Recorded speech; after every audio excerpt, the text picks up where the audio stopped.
Hello my dear students. अगर मैं आप लोगों से पूछूं is Russia Ukraine war stoppable, हम लोग रशिया यूक्रेन वार को क्या रोक सकते हैं? इसका आंसर है हाँ, हम लोग रोक सकते हैं। कैसे रोक सकते हैं? इसके लिए एक इंटरनेशनल ऑर्गेनाइजेशन है जिसका नाम है UN, यानी कि यूनाइटेड नेशन। ठीक है। सिंस ये कॉन्फ्लिक्ट, ये वार रशिया और यूक्रेन के बीच ये इंटरनेशनल लेवल पे पहुंच चुका है। ये दो देशों की लड़ाई है, इसलिए यहाँ पे एक इंटरनेशनल बॉडी का के इंटरवेंशन का ज़रूरत है। ठीक है। और वो इंटरनेशनल बॉडी एक इंटरनेशनल ऑर्गेनाइजेशन की तरह काम करता है जो पूरा वर्ल्ड वाइड में जितना भी कॉन्फ्लिक्ट, जितना भी वार होता है उसको रोकने के लिए वो सक्षम हो। ठीक है। और इसके लिए हम लोगों के पास है यूनाइटेड नेशंस। ठीक है। तो हम लोग अगर चाहे तो ये यूक्रेन और रशिया का वार को हम लोग रोक सकते हैं। कैसे रोक सकते हैं? ये यूनाइटेड नेशंस है। ठीक है। और ये जो यूनाइटेड नेशंस है, ठीक है, ये यूनाइटेड नेशन के बारे में हम लोग आज पढ़ेंगे। ठीक है। यूनाइटेड नेशंस ये क्या है? एक इंटरनेशनल ऑर्गेनाइजेशन है। बेसिकली ये यूनाइटेड नेशंस में हम लोग क्या क्या पढ़ेंगे, ये जो मेन पॉइंट्स है इसमें हम लोग पढ़ेंगे the objective of the United Nations and it's organs. ठीक है। यूनाइटेड नेशंस को बनाने का जो ऑब्जेक्टिव था, क्यों बनाया गया, उद्देश्य क्या था, और उसके क्या क्या कौन से ऑर्गन्स है। यूनाइटेड नेशंस तो सिंगल बॉडी लिए काम नहीं कर पाएगा। यूनाइटेड नेशंस को ऑल ओवर वर्ल्ड वाइड काम करने के लिए उसका अलग अलग ऑर्गन्स होता है, अंग होता है। ठीक है। वो सब अंग मिला के एक साथ काम करता है। ठीक है। और उसके बाद हम लोग पढ़ेंगे second point, the United Nations and the world piece. यहाँ पे हम लोग बेसिकली पढ़ेंगे वर्ल्ड पीस को मेंटेन करने के लिए द यूनाइटेड नेशंस का क्या रोल रहा है। ठीक है। और थर्ड में हम लोग पढ़ेंगे United Nations and human Rights commission in India. United Nations Human rights को कैसे प्रोटेक्ट किया है ओवर द टाइम, और उसी का ह्यूमन राइट्स का जो एक पार्ट है इंडिया में जिसको बोलते हैं हम लोग human Rights commission in India, उसका क्या रोल है वो भी हम लोग देखेंगे। और इसके साथ साथ जितने भी अदर इंटरनेशनल ऑर्गेनाइजेशन है वो भी पढ़ेंगे, जैसे कि UNESCO, UNICEF, World Health Organization. ठीक है। ये सब पढ़ेंगे। तो हम लोगों का जो हम लोगों का जो पहला टॉपिक है वो है the objective of the United Nations and its organization. देखिए, ये जो यूनाइटेड नेशंस है ये बेसिकली कब आया? ये आया हम लोगों का सेकेंड वर्ल्ड वॉर के बाद। ठीक है। उसके पहले इसी यूनाइटेड नेशंस की तरह एक दूसरा इंटरनेशनल ऑर्गेनाइजेशन हुआ करता था जिसका नाम था लीग ऑफ नेशंस। ठीक है। लेकिन League of Nations World War Two को रोक नहीं पाया। ठीक है। और वो वर्ल्ड वॉर रोक नहीं पाया, उसी की वजह से ये टूट गया। सॉरी, वर्ल्ड वॉर वन को रोक नहीं पाया, इसीलिए World War Two broke out हुआ और उसकी वजह से ये टूट गया। हम लोग इधर पढ़ेंगे after the world war one the league of Nations was formed to ensure world peace and to stop wars in future. However, because of its failure, the World War II broke out in 1939. World war one के बाद league of Nations का establish हुआ ताकि future में कोई वार ना हो, लेकिन लीग ऑफ नेशंस के फेलियर की वजह से वर्ल्ड वॉर टू शुरू हुआ 1939 में। और ये जो वर्ल्ड वॉर था इसका मैग्नीट्यूड इतना ज़्यादा था कि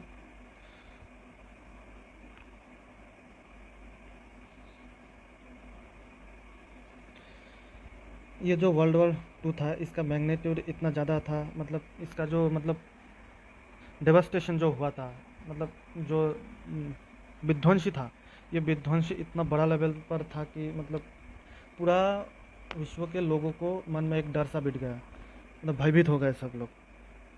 और सभी लोग तब भयभीत होकर सभी लोग फिर से सोचना शुरू किया है। दे रीस्टार्टेड थिंकिंग कि हम लोगों को फिर से एक इंटरनेशनल बॉडी का, एक इंटरनेशनल ऑर्गेनाइजेशन का ज़रूरत है, हम लोगों को चाहिए, ताकि फ्यूचर में ये डिवास्टेटिंग वार रोका जा सकता है। और एज ए रिजल्ट क्या हुआ, द यूनाइटेड नेशंस का गठन हुआ। कब?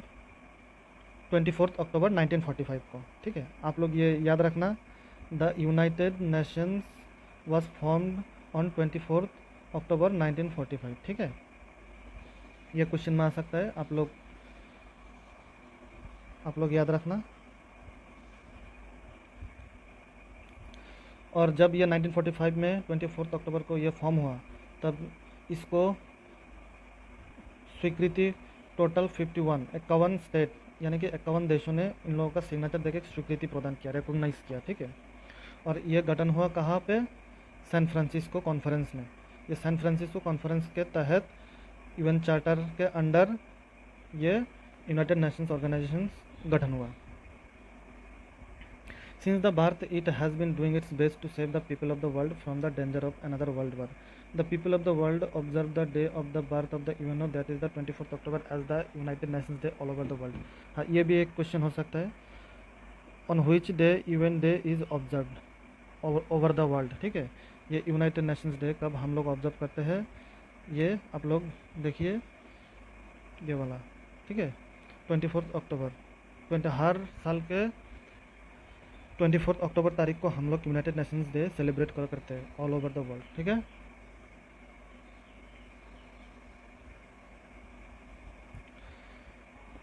ये देखिए प्यारा सा बिल्डिंग आप लोगों के समक्ष, ये यूनाइटेड नेशंस का हेडक्वार्टर है, हेड ऑफिस है ये। ठीक है, ये कहाँ पे सिचुएटेड है? न्यूयॉर्क। न्यूयॉर्क कहाँ पे है? न्यूयॉर्क है यूएसए में। ठीक है, यूनाइटेड स्टेट्स ऑफ अमेरिका में। ठीक है, यूनाइटेड स्टेट्स ऑफ अमेरिका में एक सिटी है न्यूयॉर्क, वहीं पे यूनाइटेड नेशंस का हेड ऑफिस है। तो तब 1945 को ये गठन हुआ। ठीक है, 24 अक्टूबर को। तब तो 51 स्टेट था, यानी कि 51 स्टेट मेंबर था। आज के डेट में क्या स्थिति है? आज के डेट में अभी प्रेजेंटली 193 मेंबर स्टेट्स है यूएनओ में। ठीक है, और ये अभी ऑपरेट कर रहे हैं सीजलेसली, पीसफुल, और ये अभी फ़िलहाल ये पीसफुल सोल्यूशन लाने में ये लोग सक्षम रहे हैं। The head office of the UNO is situated in New York in the United States of America. The objective of the UNO are listed below. देखिए, हम लोग का यूएनओ का ऑब्जेक्टिव क्या था, वो है अभी हम लोग पढ़ेंगे। ठीक है, देखिए मोटा मोटी तौर पे मैं आप लोगों को बता देता हूँ। यूएनओ का जो ऑब्जेक्टिव था, वो ऑब्जेक्टिव ये था, इन फ्यूचर में वार को, कॉन्फ्लिक्ट को, कोई भी सिचुएशन हो रिगार्डिंग कॉन्फ्लिक्ट और वार, उसको हम लोग अवॉइड कर सकते हैं। ठीक है, ताकि हम लोग अवॉइड कर पा सकें, कोई वार ना हो। ठीक है, वर्ल्ड लेवल पर पीस मेंटेन रहे। ठीक है, सबको इक्वल राइट मिले, मोटा मोटी यही था। तो एक एक करके हम लोग पढ़ेंगे। ठीक है, there are all together 111 articles in the UN charter. In its very first article 4 objectives of the UNO have been incorporated. देखिए, यूनाइटेड नेशंस स्टैब्लिश्ड हुआ अंडर द यूएन चार्टर। ठीक है, और ये यूएन चार्टर को टोटल 51 स्टेट्स मेंबर ने अपना signature देके इसको इफेक्टिव किया। ठीक है, और इसी यूएन चार्टर में टोटल 111 आर्टिकल है, और इसी 111 आर्टिकल का फर्स्ट जो आर्टिकल है, उस फर्स्ट आर्टिकल में यूनाइटेड नेशंस का ऑब्जेक्टिव मेंशन किया गया है। और ये ऑब्जेक्टिव क्या क्या है? To maintain international peace and security. ठीक, क्या ऑब्जेक्टिव है? इंटरनेशनल पीस एंड सिक्योरिटी को मेंटेन करना है। सेकंड ऑब्जेक्टिव क्या है? To establish friendship among all countries of the world on the basis of equal rights and self determination. World में जितना भी कंट्री है, ठीक है, ऑल द कंट्रीज, वर्ल्ड में जितना भी कंट्रीज, सब कंट्रीज़ को क्या दिया जाएगा? सबको इक्वल राइट्स होगा एंड सेल्फ डिटर्मिनेशन होगा। ठीक है, सेल्फ डिटर्मिनेशन के बेसिस पर सबको बराबर राइट मिलेगा, और सेल्फ डिटर्मिनेशन और इक्वल राइट्स के बेसिस पर एक कंट्री के दूसरे कंट्री के साथ फ्रेंडशिप स्टैब्लिश होगा। ये थर्ड पॉइंट है, to bring about solution of the existing economic, social and cultural problems and disputed issues on the basis of international cooperation. क्या करना है हम लोगों को? अंडर यूएन ऑब्जेक्टिव, कंट्रीज़ के बीच में जो भी एग्जिस्टिंग इकोनॉमिक, सोशल और कल्चरल प्रॉब्लम है, इसका डिस्प्यूट है, जितना भी कल्चरल, सोशल, इकोनॉमिक डिस्प्यूट है, प्रॉब्लम है, उसको सॉल्व करना है। On what basis? On the basis of international cooperation. International cooperation के तहत ये सारे प्रॉब्लम जो है, डिस्प्यूट जो है, इनको हमें सॉल्व करना है, ताकि every individual becomes able to enjoy human rights and fundamental rights, ताकि सभी इंडिविजुअल, ठीक है, सभी इंडिविजुअल पर्सन, सभी व्यक्ति अपना जो ह्यूमन राइट्स है और फंडामेंटल राइट्स है वो एंजॉय कर सकें। और फोर्थ पॉइंट है to perform as a centre of excellence to establish good and cordial relations among various countries to achieve the aforesaid objectives. Fourth objective में बताया गया है कि यूनाइटेड नेशंस एक सेंटर ऑफ एक्सेलेंसी की तरह एक्ट करेगा, काम करेगा, रोल प्ले करेगा, ताकि जितना भी अबव मेंशन्ड ऑब्जेक्टिव है इसको अचीव किया जा सके, डिफरेंट कंट्रीज़ के बीच में, ठीक है, और डिफरेंट कंट्रीज़ के बीच में एक गुड रिलेशन स्टैब्लिश किया जा सके, उसके लिए ये ट्राई करेगा, ठीक है।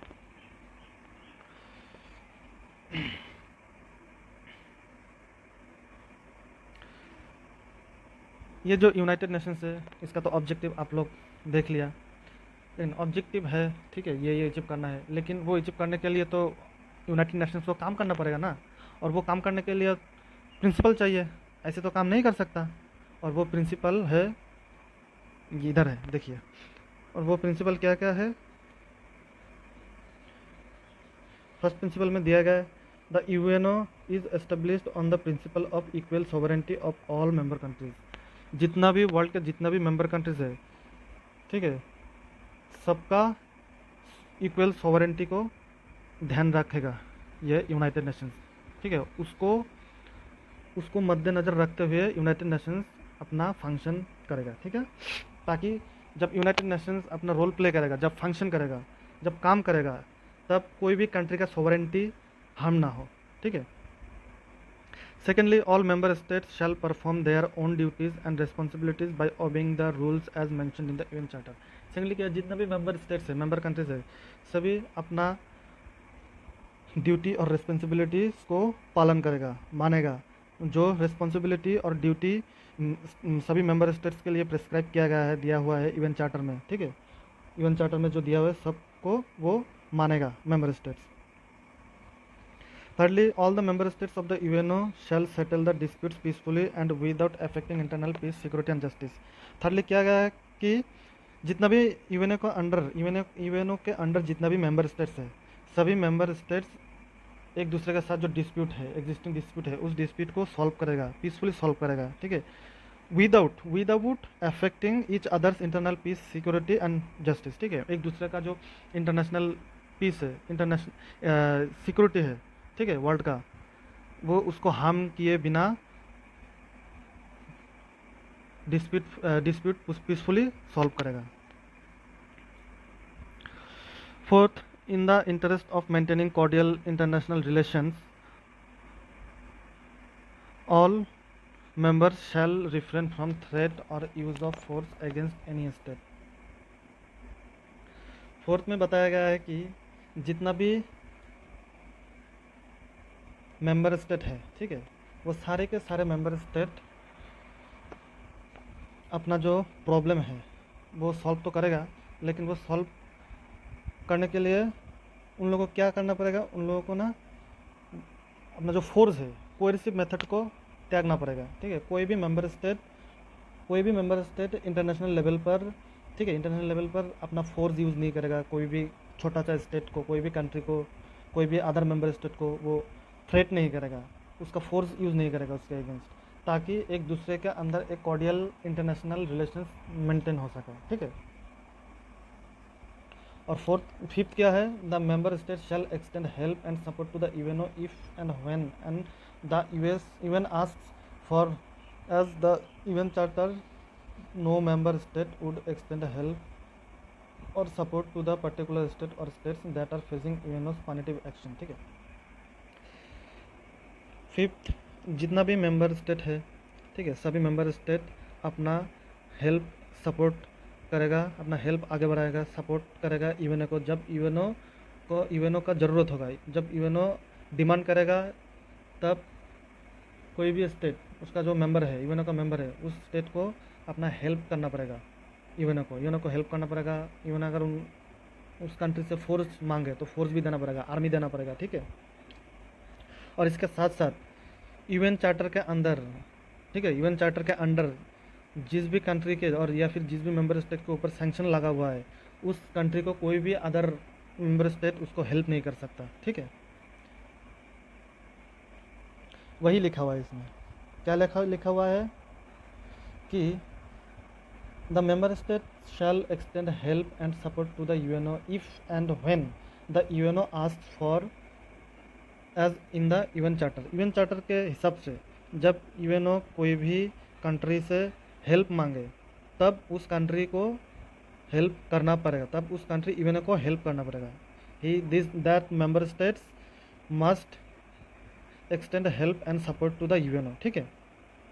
और उसके साथ साथ क्या लिखा है, no member state would extend help और support to the particular state और states that are facing UNO's positive action. कोई भी एक स्टेट मेंबर स्टेट जो यूएनओ का जो पॉजिटिव एक्शन, यहाँ पे पॉजिटिव एक्शन का मतलब होता है सैंक्शन, प्रतिबंध, ठीक है, प्रतिबंध। सपोज यूएनओ ने चाइना के ऊपर अभी सैंक्शन लगा देते हैं तो जितना भी मेंबर स्टेट्स है, यूएसए हो, रशिया हो, इंडिया हो, ये लोग ना चाइना को हेल्प नहीं कर सकता, सपोर्ट नहीं कर सकता, ठीक है, इंटरनेशनल लेवल पे। अभी हम लोग देखेंगे the organs of the UNO. UNO का जो ऑर्गन्स है इसके बारे में हम लोग पढ़ेंगे। तो इसके बारे में हम अभी थुलमुल से बता देते हैं, आप लोग एक मोटा मोटी तौर पे बता दें। बेसिकली 6 ऑर्गन्स है यूनाइटेड नेशंस के अंदर। एक है जनरल असेंबली, ठीक है, दूसरा है सिक्योरिटी काउंसिल, और एक है economic and social council, trusteeship council, international court of justice and secretariat, ठीक है। इन 6 जो ऑर्गन है, अंग है, इन 6 ऑर्गन का एक डिफरेंट फंक्शन है। General Assembly is like our National Assembly, ठीक है, हम लोगों का इंडिया में जैसे पार्लियामेंट है, ठीक वैसा जनरल असेंबली, यूनाइटेड नेशंस का जनरल असेंबली एक इंटरनेशनल पार्लियामेंट है, ठीक है। और सिक्योरिटी काउंसिल क्या है, सिक्योरिटी काउंसिल का काम है सिक्योरिटी, पीस एंड स्टेबिलिटी को मेंटेन करना, ठीक है। सिक्योरिटी रिलेटेड जितना भी बड़ा डिसीजन है उसको एग्जीक्यूट करना। और ये जो इकोनॉमिक एंड सोशल काउंसिल है इसका काम है ऑल ओवर वर्ल्ड में, मतलब इंटरनेशनल लेवल पे लोगों का भला करना, वेलफेयर का काम करना, मतलब कोई भी इकोनॉमिक या फिर सोशल कल्चरल से रिलेटेड जो जितना भी वर्क है उसको एग्जीक्यूट करना। और ट्रस्टीशिप काउंसिल का क्या काम है, ट्रस्टीशिप काउंसिल का काम है आपका, हाँ, ये जो ट्रस्टीशिप काउंसिल है इसका काम है जितना भी कॉलोनाइज्ड कंट्री था या फिर कंट्री है, इस कंट्री को, ये सारे सब कंट्री को कॉलोनाइजेशन से बाहर लाना, ठीक है। कैसे बाहर लाना है, वहाँ का सोशल इकोनॉमिक डेवलपमेंट प्रोग्रेस करके उस कंट्री को कॉलोनियलिज्म से बाहर लाना, ठीक है। उसी का काम है ट्रस्टीशिप काउंसिल का, उसी काम है। और 5th ऑर्गन है इंटरनेशनल कोर्ट ऑफ जस्टिस। यहाँ पे जितना भी इंटरनेशनल डिस्प्यूट है, इंटरनेशनल डिस्प्यूट को सॉल्व करना काम है इंटरनेशनल कोर्ट ऑफ जस्टिस का काम है, ठीक है। और सेक्रेटरीट इज़ लाइक, यहाँ पे सारे ऑफिसर लोग बैठते हैं यूनाइटेड नेशंस का, और यही से सारे यूनाइटेड नेशंस का सारा काम एग्जीक्यूट करता है।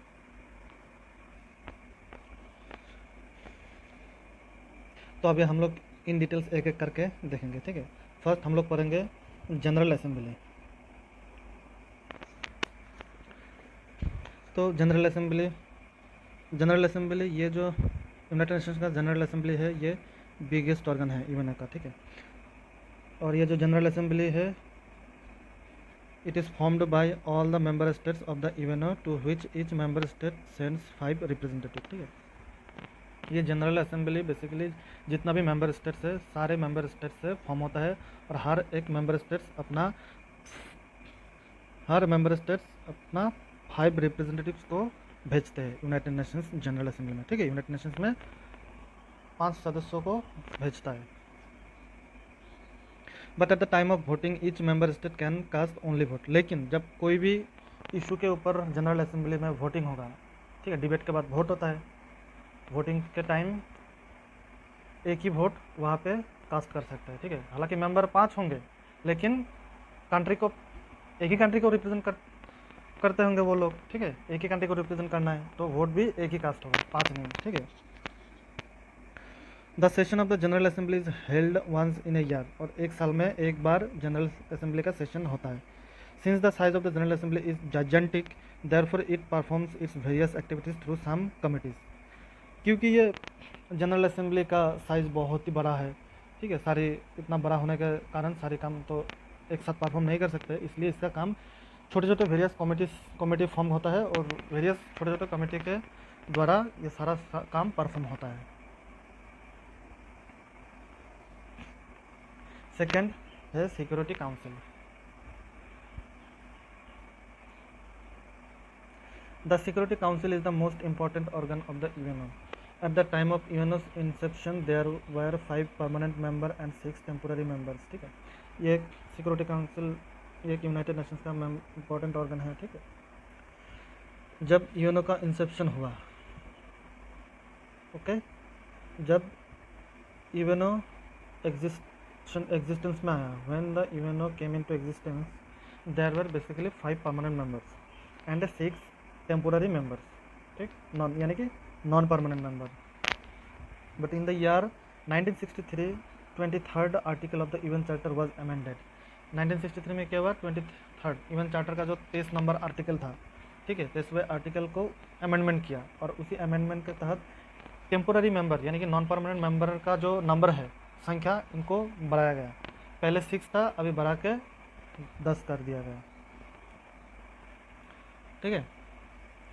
क्या गया, in 1963 23rd article of the United Nations Charter was amended and thereby increasing the temporary members to 10 from existing 6 से 10 बनाया गया।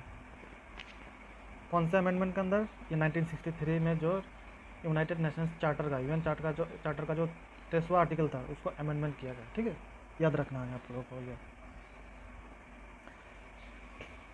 The temporary members of the security Council are elected by General Assembly, ठीक है।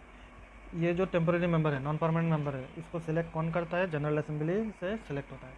लेकिन permanent member जो थे उन लोग परमानेंट है, ठीक है, उन लोगों का सिलेक्शन का कोई रिलेवेंस नहीं है, ठीक है।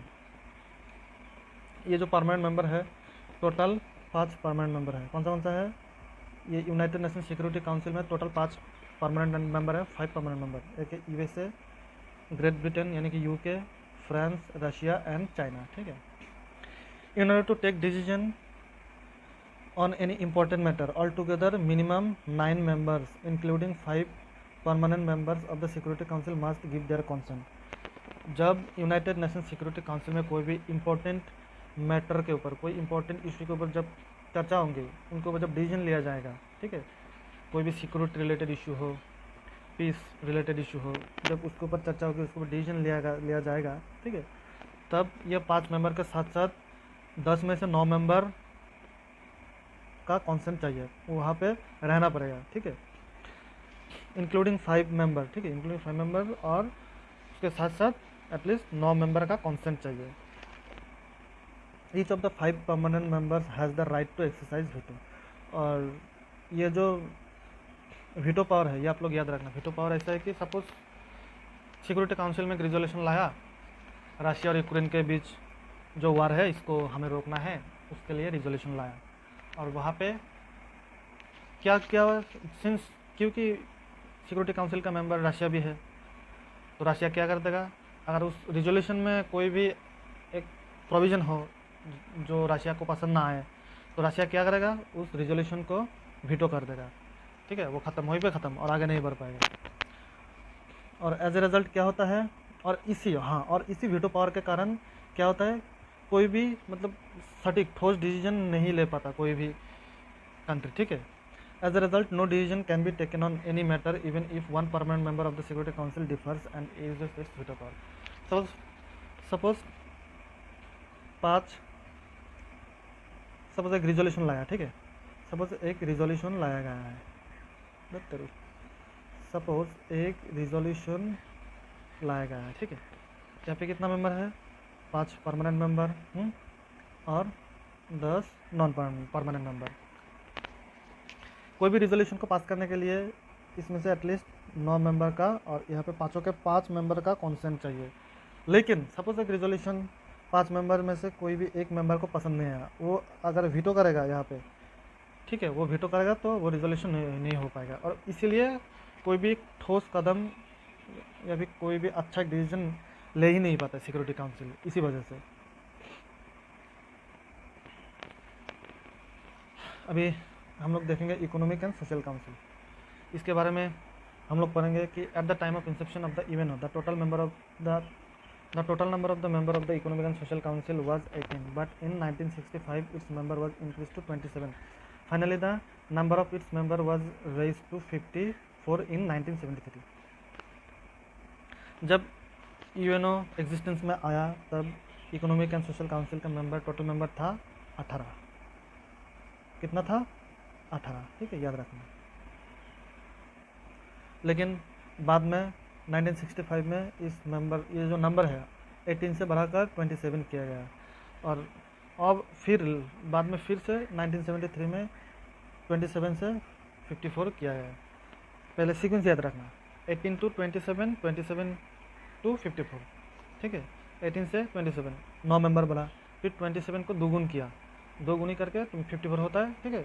18, 27, 54, ठीक है, इससे बढ़ा गया है। The general assembly elects the members of this council for a tenure of 5 years. अगर आप लोगों से पूछे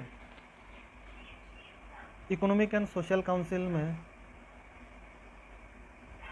इकोनॉमिक एंड सोशल काउंसिल में मेंबर जो इलेक्ट होता है, ये मेंबर को इलेक्ट कौन करता है? यहाँ पे मेंबर को इलेक्ट कौन करता है, कहाँ से करता है? आंसर क्या होगा? इवन जनरल असेंबली, ठीक है, जनरल असेंबली से इलेक्ट होके ये लोग आते हैं, ठीक है। अगर आप लोगों से पूछे सिक्योरिटी काउंसिल में ये जो नॉन परमानेंट मेंबर यानी कि टेम्पोररी मेंबर जो है, टेम्पोररी मेंबर कहाँ से चूज होता है? फिर जनरल असेंबली, ठीक है, ये याद रखना आप लोग, जनरल असेंबली चूज करता है। और इकोनॉमिक एंड सोशल काउंसिल में जो मेंबर चूज होता है, इन लोगों का टेन्योर कितना दिन है? टेन्योर क्या है, कितना दिन के लिए चूज होकर आता है? 5 ईयर्स के लिए, ठीक है। आप लोगों को क्वेश्चन पूछ सकता है, ये क्वेश्चन में आ सकते हैं। For how many years the members of economic and social councils are elected, या फिर पूछ सकता है what is the tenure of member elected to the economic and social council. तो you have to answer the tenure of member elected to economic and social council is 5 years, okay. This council was formed in accordance with the article 55 of the UN charter to perform its duties in relation to international economic, social, cultural, educational, health and other related problem। ये world में जितना भी economic, social, cultural, educational और health related problem होगा, ये सारी problem को देखने के लिए, इस सारे प्रॉब्लम को देखने के लिए इसी इकोनॉमिक एंड सोशल काउंसिल का गठन किया गया, फॉर्म किया गया। और इसको फॉर्म करने का प्रोविज़न कौन सा आर्टिकल में था? आर्टिकल 55 ऑफ यूएन चार्टर, ठीक है। कौन सा article? Under article 55 of UN charter the Economic Social Council, Economic and social Council was form and its duties in relation to economic, social, cultural, educational and health related problems are seen, okay.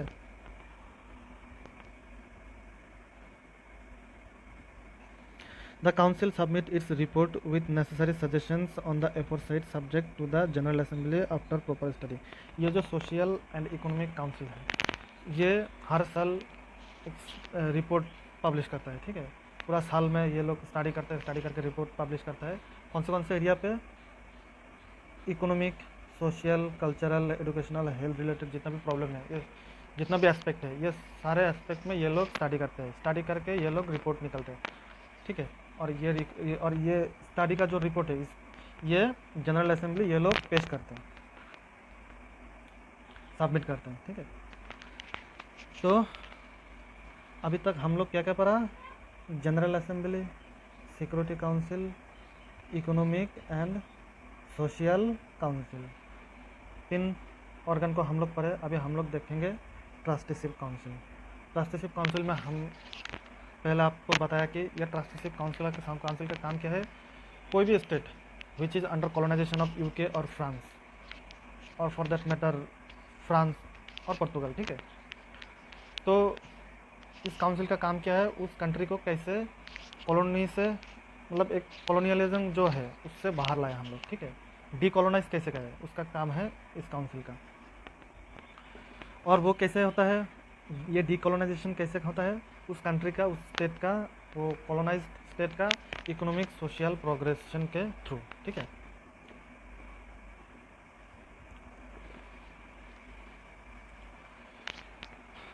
Trusteeship Council, the Article 76 of the UN Charter refers to the formation of the Trusteeship Council।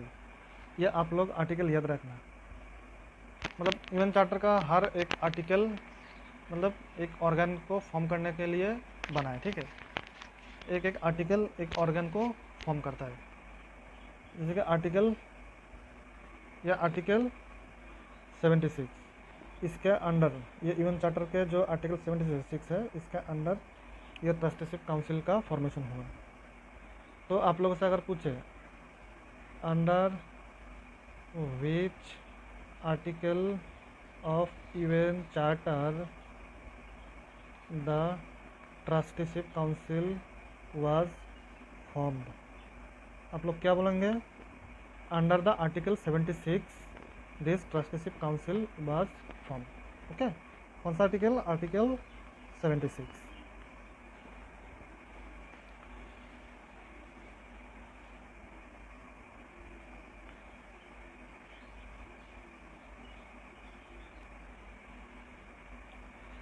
तो trusteeship council under UN charter के under जो 76 number article है उसी के under form हुआ, ठीक है।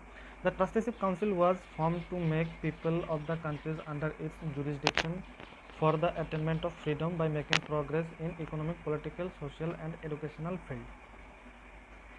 Suppose एक कंट्री है जो एक कॉलोनी है दूसरे कंट्री का, ठीक है। उस कॉलोनी का जितना भी लोग हैं उन सारे लोगों का प्रोग्रेस करना है। कौन सा क्या क्या प्रोग्रेस करना है, economic progress, political progress, social progress and educational progress, ठीक है। Economic, political, social and educational field में प्रोग्रेस करके उन लोगों का जो फ्रीडम है वो लोग उस फ्रीडम को अटेंड कर पाए, उसी का काम है ट्रस्टीशिप काउंसिल का। इस फील्ड में ट्रस्टीशिप काउंसिल अपना फुल हेल्प प्रोवाइड करता है एक कॉलोनाइज कंट्री को, ठीक है। और ये जो ट्रस्टीशिप काउंसिल है, इस ट्रस्टीशिप काउंसिल 3 टाइप का मेंबर स्टेट से गठन होता है, ठीक है। Trusteeship council consist of 3 types of member, ठीक है। यहाँ पे 3 तरह का मेंबर होता है इस ट्रस्टीशिप काउंसिल में। एक होता है the countries falling within the jurisdiction of the trust. Suppose एक कंट्री है, वो कंट्री फेल कर रहा है अपना जुरिसडिक्शन में देखने के लिए, मतलब अपना एडमिनिस्ट्रेशन ठीक ठाक से कर नहीं पा रहा, जहाँ पे पुअर एडमिनिस्ट्रेशन है, ठीक है। लोग एडमिनिस्ट्रेटर अपना लोगों को ठीक ठाक देख नहीं पा रहा, कंट्री ठीक से चला नहीं पा रहा, वहाँ पे ट्रस्टीशिप का काम है, वहाँ पे हेल्प करना, वहाँ पे अप्रोच करके हेल्प करना।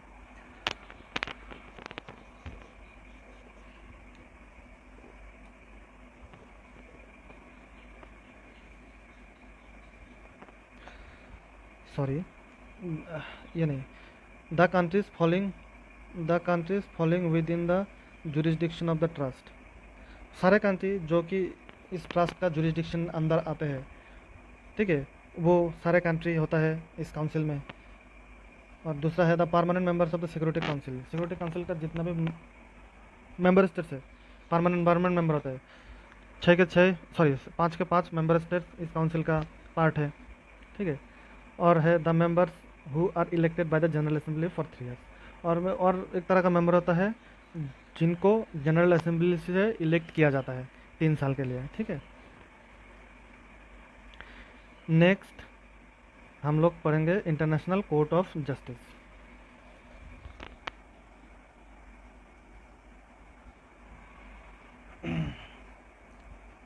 तो आप लोगों को पता ही होगा ये court since it is named as court. तो यहाँ पे जितना भी डिस्प्यूट है वो यहाँ पे सॉल्व होता है। तो international court of justice is the judicial organ, ये एक यूनाइटेड नेशंस का एक जुडिशियल ऑर्गन है। This is an important organ of the UNO formed with 15 जजेस। और ये जो जुडिशियल ऑर्गन है, ये जुडिशियल ऑर्गन कितने जजेस से बनता है? टोटल 15 जजेस से बनता है। और all the member states of the UNO are its member.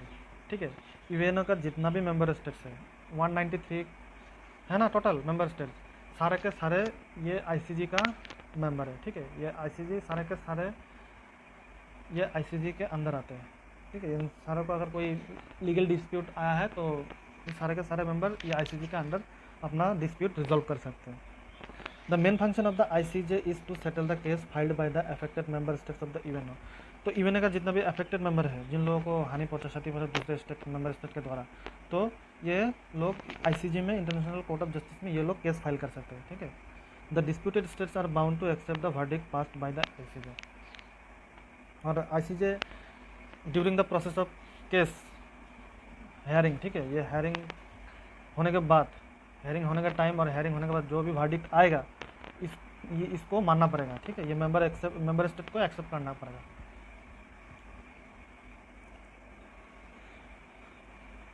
और ये जो लास्ट ऑर्गन है सेक्रेटेरिएट, इसके बारे में हम लोग अभी देखेंगे। The secretariat is like the heart of the UNO. This is formed by it's secretary general and other staff.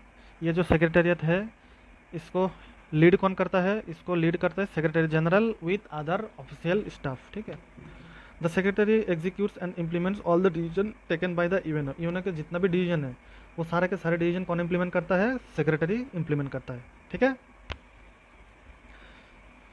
सारे के सारे डिसीजन एग्जीक्यूट करता है एंड इम्प्लीमेंट करता है। कौन करता है? Secretary general, since he is the leader और heading person of the secretariat. Okay, according to article 97 of the UN charter, the general assembly appoints the secretary general with the recommendation of the security council.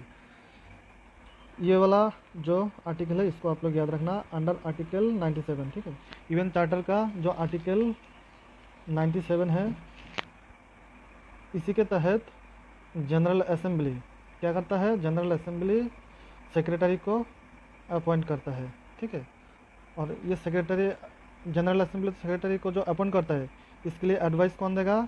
वो देगा advice on the advice of security council. ठीक है, security council general assembly को advice करेगा, ये आदमी को आप लोग secretary as a secretary appoint करिए। ठीक है,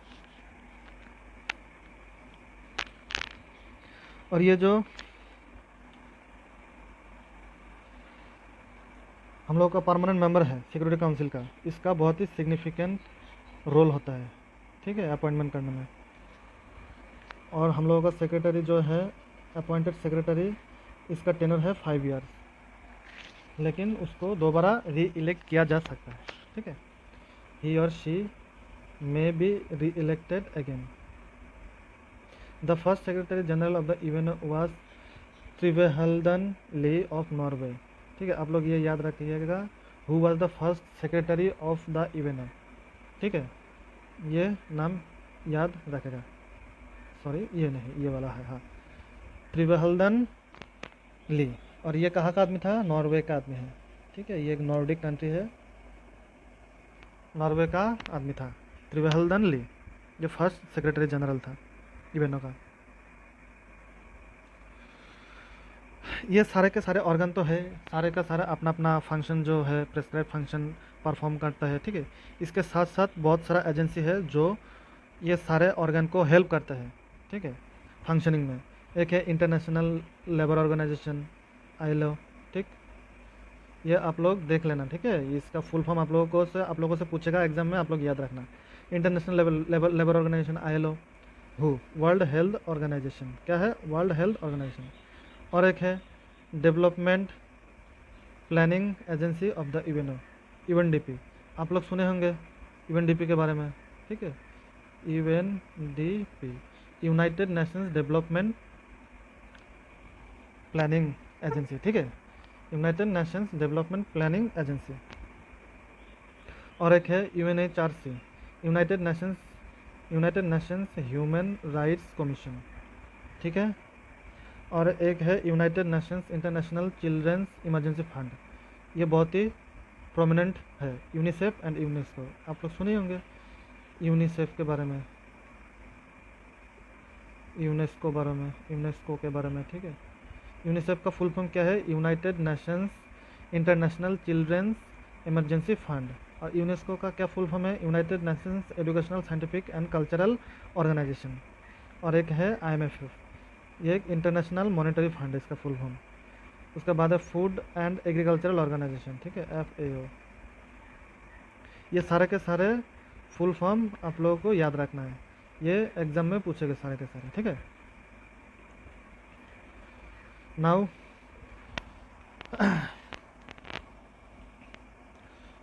और आज तक हम लोग यही पढ़ेंगे, इसके बाद कल हम लोग पढ़ेंगे, नेक्स्ट क्लास में हम लोग पढ़ेंगे the UNO and the world peace, ठीक है। What is the role of the United Nations in maintaining world peace, इसके बारे में हम लोग कल चर्चा करेंगे। Thank you all, thank you my dear student.